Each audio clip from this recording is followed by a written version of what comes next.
Tonight on CTV News at 11:30. Painstaking progress in the aftermath of a devastating downburst. This is an unprecedented investment for restoration because this was an unprecedented weather event. The province invests in restoring and reopening Samuel de Champlain Park. Plus, an official celebration. We need spaces like this that understand that you're welcome despite any challenges or despite any crisis that you might be going through in your life. DIY Community Health Timmins cut the ribbon to its mutual aid site.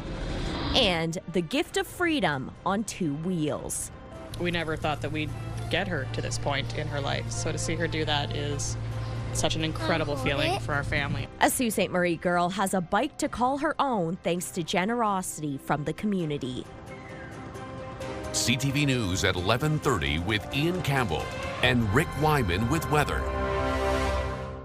Good Friday evening. Thanks for joining us. Ian is off. We begin on Manitoulin, where new security measures are coming into force as of today for those who live in Wikwemikong. In a message over social media, the community announced it would be increasing drone patrols, conducting random border checkpoints, and expanding its crisis response efforts. The tools are being recommended by the Drug Crisis Working Group and endorsed by Band Council. All individuals are being warned they have to present valid photo ID at the checkpoints. In June of this year, the Samuel de Champlain Provincial Park endured a strong downburst that caused millions in damage and forced the government to close the park gates. Since then, Ontario Parks has been working to restore it. CTV's Madison Marier has the latest. It's taken months for park staff and politicians just to get to this stage. I'm proud to announce a major revitalization of Samuel de Champlain Provincial Park. Your government is investing $4.75 million to rebuild this park for the future. Thousands of trees line the roadways into the Samuel de Champlain Park, and where 100-year-old trees once stood are now uprooted and left as stumps. This is an unprecedented investment for restoration because this was an unprecedented weather event. This was the most severe storm ever to hit one of our Ontario parks. So the devastation was just horrifying. We've done a substantial tree removal as part of the recovery efforts. We are working towards restoring hydroelectrical services to the park, which we're nearing completion on that. The downburst caused major devastation to the park and financial burdens to the nonprofit environmental and research facility on the land and the neighboring towns. The Canadian Ecology Centre is a non-profit corporation, and our mandate is environmental education. So when you've not had revenue for 146 days, that's significant to anyone's business. The park was devastated right at the beginning of the season, like right at the beginning. And so all of the shops and stores, businesses in Mattawa that rely on this park did not have that business this summer and this fall. And so it was a very tough season. As part of the revitalization efforts, the province is planning on adding new features and equipment as well as operating year-round to help the park and nearby communities recover from the financial impact. However, no clear answer was given on when the park will reopen its gates to the public. It's going to be a phased restoration beginning in 2026 and beyond. So parts of the park may well be open for some visitor use as early as this coming summer, but certainly progress will be made rapidly beyond that in 2027 and 2028. We should be in a good place. On the lighter side, park staff say the wildlife is already making a return on the now silent park. Madison Marier, CTV News, Mattawa. A search of a home in Smooth Rock Falls has netted $50,000 worth of a suspected crystal methamphetamine and cocaine. That from James Bay OPP, which says it conducted the search warrant yesterday on a home on 5th Street. A 40-year-old Smooth Rock Falls woman is now facing 2 counts of trafficking and had a bail hearing earlier today. DIY Community Health Timmins opened its mutual aid site in July, but today all those involved in making the site a reality came together for a ribbon-cutting ceremony. CTV's Lydia Chubak reports. 1, 2, cut. The new mutual aid site in Timmins is now officially open. It's an exciting day for Jason Sarita, his team of volunteers and allies who all pitched in to turn a vision into reality. We need spaces like this that understand that you're welcome despite any challenges or despite any crisis that you might be going through in your life. And the peers here, the people with a lived experience here, the members here, we're all there to support you based on what we know to help you move with whatever recovery goals you might have. Jay Brown is a volunteer support worker at the site. I've been sober off of crack and cocaine for a couple of years now. And he says he's ready to help anyone who walks in the door. So I want them to realize that what we do a day doesn't matter. If there's always people there to reach out, it's whatever it is, but we're here to help everybody that needs it. Officials with Timmins and area women in crisis say more spaces like this are needed in the city. We're doing outreach work once a week, and then we come and do human trafficking outreach work more in the evenings once a week. So we're here twice a week just to be a presence, be available if there's any questions.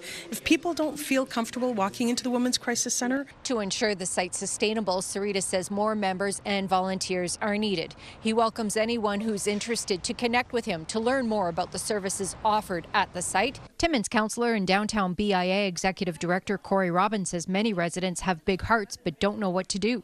So when you see someone come up to you and they ask you for change for a coffee, you can do like I do and say, I don't have any change for you, but the DIY can give you some water. They can meet your basic needs. DIY Community Health Timmins has yet to receive any government funding to build or operate the mutual aid site. Time and money has been donated for the cause. Sarita says if governments are interested in funding operations that are evidence-based and are creating positive outcomes, the mutual aid site would be a good fit. Lydia Chubak, CTV News, Timmins.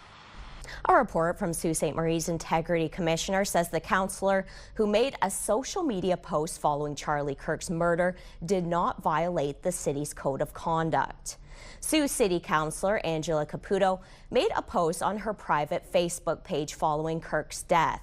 It said that while Kirk's death was horrible, quote, Charlie Kirk would have condoned what happened to Charlie Kirk and that people should, quote, should stop making it seem otherwise, end quote.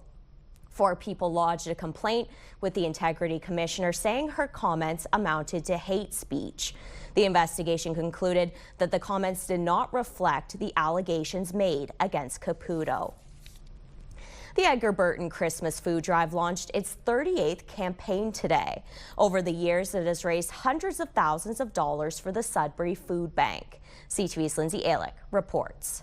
That this encourages other businesses in town if they have the ability to do the same. The drive kicked off with a $2,000 donation from Sudbury Credit Union and $10,000 from the newly formed Burton Family Foundation. Aims to support arts and community and thinking about projects that we wanted to align with in this first quarter.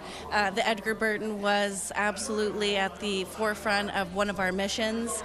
He inspires all of us to be kind and to give where we can. Sometimes it's not always easy, but one can makes a difference. Edgar's daughters were at school one time and they learned about hunger in this region. And they went home that night and asked their dad, has he left Inco to say Valley now?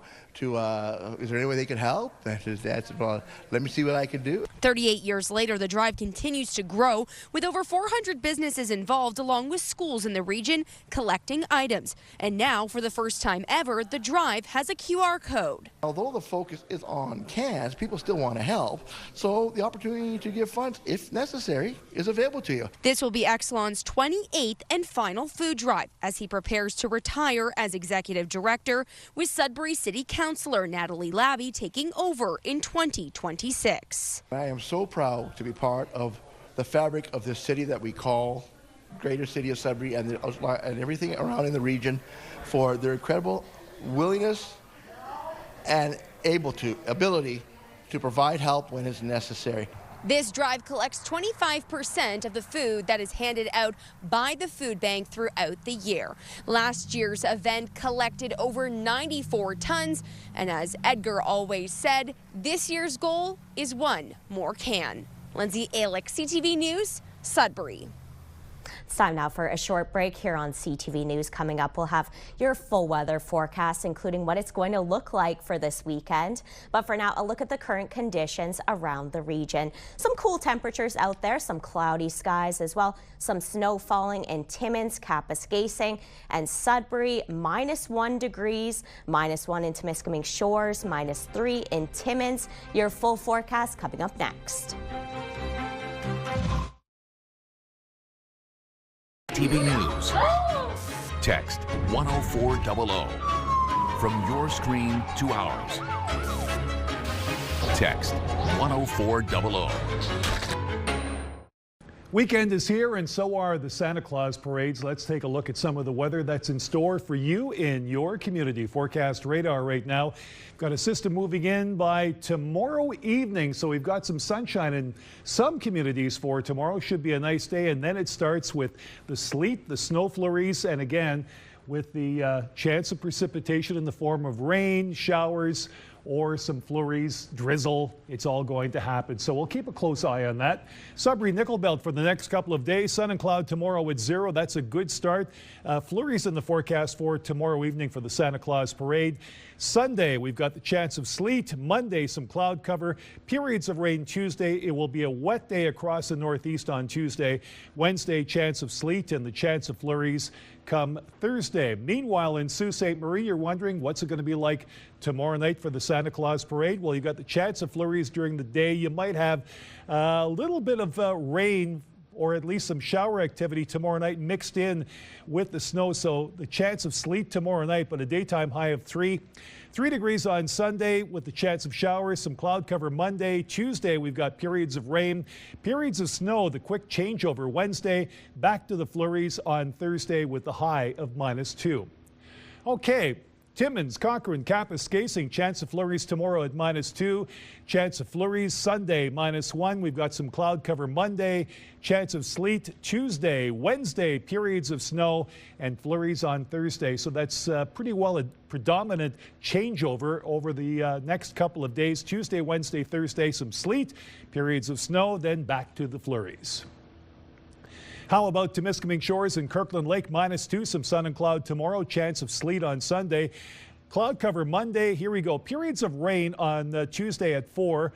1 degree Wednesday. Periods of snow. Then back to the flurries on Thursday with a high of -4. Your normal sitting at around -1 for this time of the year.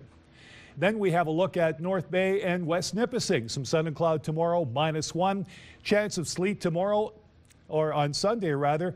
40%, high of 3, 4 degrees Monday, some sun and cloud, then periods of rain, chance of sleet, and again, back to the flurries. Your normal should be at around +1. So Amanda Hicks, we've got a nice variation of conditions, and of course, we're all looking forward to Santa Claus parade conditions coming up tomorrow evening. Back to you. Sounds pretty good. Thanks for that, Rick. Teams from around the province are in Greater Sudbury this weekend for the annual invitational ranked Ringette tournament. Organizers say over 70 teams are playing at 4 different arenas in the city in age categories, ranging from 8 years to adult. They say the event is a big boost for the sport in the north and a boom for hotels and restaurants in the city. Don't have the official numbers, but most hotels are booked. We have over, I think, 20 some teams and hotels from out of town, and some coming in tomorrow. So it's pretty big. We got a lot of, all our divisions are between 6 to 10 team divisions. Championship games will be played Sunday at the Countryside Arena. 2 teams took to the ice tonight in the OHL. The Troops were on the road visiting Oshawa. The Generals took home ice advantage, taking down North Bay 4-0. Meanwhile, the Wolves hosted the London Knights, with Sudbury taking a 6-3 win. In the NOJHL, the Iroquois Falls Storm was in Espanola tonight. The Storm fell to the Paper Kings 5-4. The Timmins Rock pulled into Powassan, defeating the Voodoos 3-1. In Noelville, the Sioux Eagles took a 3-2 win against the French River Rapids. Meanwhile, Kirkland Lake suffered a 3-1 loss to the Blind River Beavers. Hockey This Week is brought to you by Rastall Nut and Bolt Company. We're talking milestones on Hockey This Week, and of course, a recent milestone was set just the other day. Thomas Mercier, of course, the broadcaster for the NOJHL's Sudbury Cubs, did his 300th game. NOJHL game 300. That's a milestone. Thomas, welcome to the show. Great to be back, Rick. Thanks for having me. And congratulations, milestone. So what went through your mind last Thursday evening at Countryside Arena in Sudbury? Well, there was a lot of emotion, and there was a lot going on behind the scenes. You know, working a full-time job, I was looking forward to getting to the rink later that night. And, you know, as soon as I got to the rink, immediately bombarded by everyone with congratulations and handshakes and hugs. It was very overwhelming. And then I was surprised that I was going to go on the ice and be honored before the game was supposed to start. Yeah, it was an amazing night. It's one I'll never forget. And, you know, I'm forever grateful to the Cubs management for letting me do this for 300 games now, and hoping to do 300 more down the road. Okay, tough ask right now. What is your most memorable game ever? In terms of games that I've done in the NOJHL, the most memorable one I think would have to be Game 7 against Hearst in last year's final. You know, it was my first ever Game 7. I've never done that before. That was something I wanted to cross off my bucket list, and it just so happened to be for the league championship and for a trip to Calgary at the Centennial Cup. That's a game I'm going to remember forever. There were a lot of emotions in the rink, a lot of emotions before and afterwards, especially because winning the championship again. That's a game I will hold near and dear to my heart until I go to my grave, and it's a memory that's going to last a lifetime for myself and a lot of players. Well, I saw you that night at Countryside Arena, and you were certainly emotional. Has there been one individual that you've tried to pattern your play-by-play after, in terms of maybe emulating what they can do, NHL or maybe even lower level hockey? I try not to mold my broadcasts on anyone because, you know, no one ever, you know, I never want to be known as the next blank name. You know, I want to be my own person. I want to make it my own broadcast and be my own self. So, but I do listen to other broadcasters at many different levels. You know, obviously grew up with Joe Bowen in the Toronto Maple Leafs. Randy Hahn from the San Jose Sharks is another one I've listened to very closely. There's a lot of people that, you know, I have gotten, you know, a lot of, it's, I guess, kind of expertise just listening to their games on the TV. And I guess in a way I did kind of mold after them. But for me, I try not to be anyone. I just try to be myself when it comes to broadcasting. And I think that's what any person that's aspiring to be a broadcaster should do, is be themselves and be in the moment and just go with the flow. Thomas, congratulations once again. And here's to your next milestone at 500. Thomas Mercier, of course, the play-by-play broadcaster with the Greater Sudbury Cubs of the NOJHL. We're back in 7 days with more Hockey This Week. Thanks for that, Rick. Santa Claus is busy checking his list, seeing who's naughty or nice, and the military men and women at 22 Wing Canadian Forces Base in North Bay are gearing up for his flyover of Canada. The NORAD crew tasked with tracking Santa was going over final inspections of their radar equipment, satellites, and infrared sensors today. They're making sure everything is in place for Christmas Eve. Tracking Santa's journey has been a tradition since 1955, where a young child dialed a misprinted phone number, and the call rang to Continental Air Defense Command Operations Center in Colorado. We're having all of our technicians double, triple, and quadruple check, because this is, quite frankly, in my opinion, one of the most important things we do through the year. It is a no-fail mission, much like the rest of our NORAD mission, but there is no way that we are going to let any of the children of the world down and miss Santa for 1 second of his journey across Canada. The NORAD Track Santa website will go live on December 1st and will be available in 9 languages. Last-minute preparations are underway for the Sault Ste. Marie Santa Claus Parade. It's back to tradition now that the renovations on Queen Street are complete. The early kickoff of the holiday season will see plenty of lights light up the downtown, made by schools, businesses, and of course Santa Claus aboard the Rotary float. Organizers say this has been a good year for float participation. Well, it's a lot better when you have a lot of good floats. People put a lot of effort into them. Apparently this year we've got about 55 floats, which is as big a parade as we've had at Christmas time. So we're really looking forward to it, and I think there's going to be a lot of good floats this year. And for the parade, Queen Street East from Churchill Boulevard to Church Street will be closed tomorrow from 3:30 to 7 p.m. The festivities get underway at 5 p.m. The Sudbury Santa Claus Parade is also set for tomorrow. The downtown roads on the parade routes, which includes portion of St. Anne Road, Elgin, Durham, Larch, Lisgar, and Elm Streets, will all be closed as of 3 p.m. A McCarroll man started a project to keep him busy in his retirement. 5 years later, he has taught himself skills he never anticipated. CTV's Madison Marier has the story. Someone asked me recently, when is it going to be finished? And I said, I don't think it's going to be finished. Dave Howie has spent countless hours building miniature versions of Northern Ontario sites that his railroad could interact with to keep himself busy during retirement. I realized I've got 24 hours a day and I'm not doing anything. I'm sitting in front of a computer, just, it's not productive, not safe for my mental health. So I decided I'm going to build a railroad that I've never had a chance to build before. What started as a hobby quickly grew to an immense skill set. I learned how to do the electricity for them, underneath like wiring from underneath. And then there was learning how to build models, learning to use the laser cutter, learning to use the 3D printer, the 2 3D printers that I have. So over the course of the years, I've amassed a lot of skills just to do this. Howie then decided to start sharing ways of cutting costs on an expensive hobby. This began a new learning project of video editing, lighting, and more. The YouTube channel, the main goal was to show people how to do this cheaply. Because it gets very expensive very, very quickly. Like an engine, the latest engine I bought was $300. So that, and I've got about eight engines, all roughly that price tag.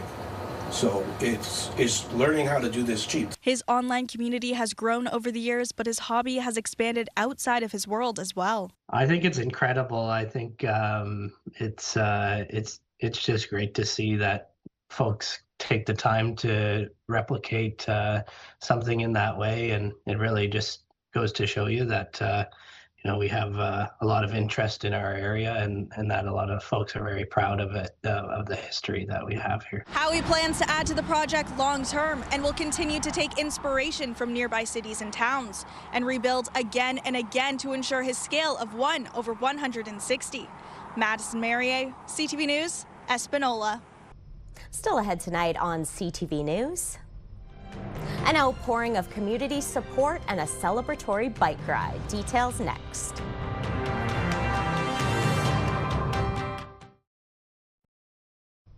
Finally for us tonight, we have an update to a story we brought you recently. Leah, a 7-year-old with a range of medical complications, finally received a bicycle thanks to an outpouring of financial support. Today, CTV's Corey Nordstrom got to witness the smiley cyclist in action.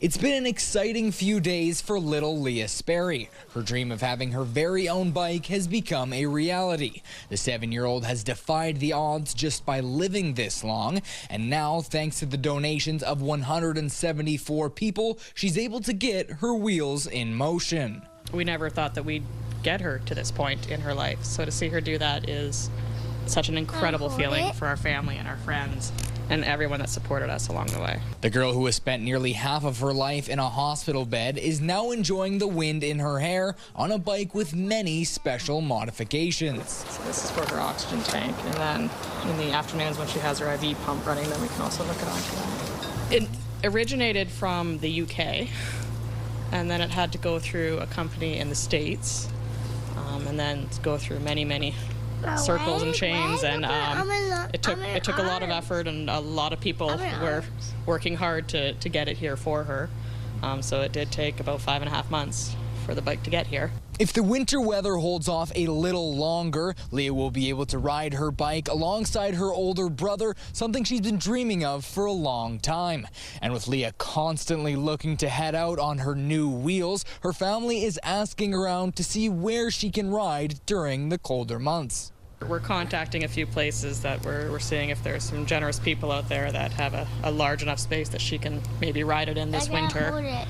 where we're not going to hit people or cars because we're still learning to steer a little bit. The bike used less than half of the $29,000 raised by her GoFundMe, with the remaining funds heading towards specialized travel equipment so Leah can take the Make-A-Wish trip that she's been eligible for years. Summing up the gratitude for her whole family, Leah says, "Thank you." Corey Nordstrom, CTV News, Sault Ste. Marie. What a sweet story. That takes us to the end of our newscast. Thanks for spending a bit of your Friday night with us. Have a great weekend. Good night.